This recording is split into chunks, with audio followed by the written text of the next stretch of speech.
So, hello people, what's going on? I think everyone are doing good. Okay, let's start this video. So, this video is basically about how do you use a service command. So, let's say in your house, okay, let's say in your house you are having a server. Okay, let's say you are having a big servers that will host some websites or something like that. Okay, what you do? If you need to see the status of a server, you go to the particular server box and see if it is green, then it is on, then if it is red, then you will see that it is off, something like that, right? So if you need to reload it, you just shut it down, and you will just restart, something like that. So service command is basically similar to that, but it will be doing that work in a command line. Okay, that is similar to that. Let's give an example. So it is just used to manage what system servers, something like that. Let's write service and service name and action.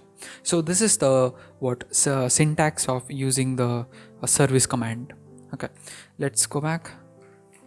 Okay, let's give an example. Now you need to see the status or something like that.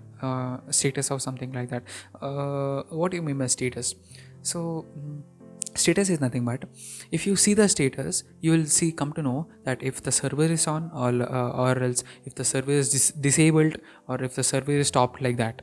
So let's give an example. So in the Linux, Apache 2 will be the defaultly installed by Linux OS or Linux company. They'll defaultly install. It will be pre-installed, something like that. So let's say you need to see the status. So it is saying the Apache is inactive. It is not active. It is totally like stop or disabled or something like that. Okay, so what you can do is that you can just say start. Now it will ask for password, then the Apache server will start. Now you can see the status.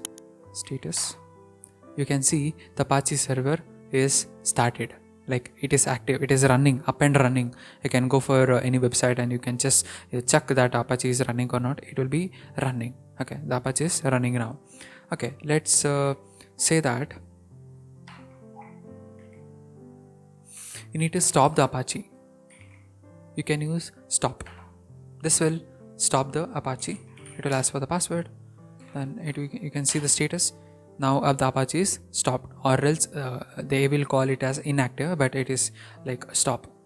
Like in easy words, it is like stop.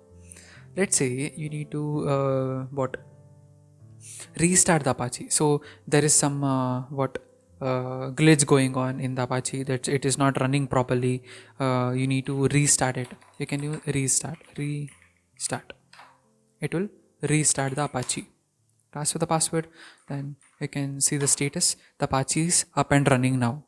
Okay, let's go for the next one. Let's say you need to see what and all the thing which can be used in service apache Apache 2.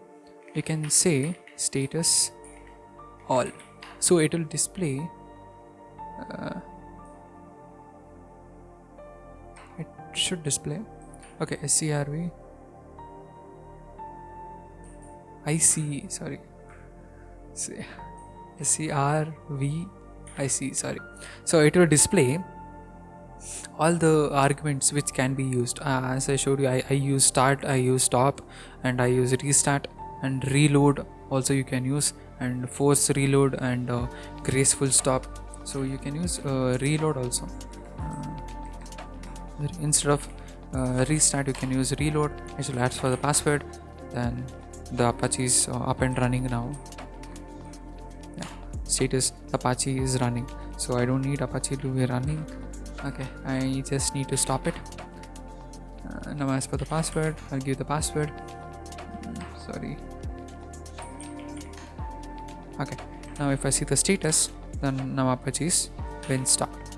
So you can not only the Apache, if you have Nginx, Nginx, not Nginx, Nginx. Okay, you can what restart or start or disable, or like you can also use anything with server service. So let's say you don't know how to use this service. So I'm just missing the spelling.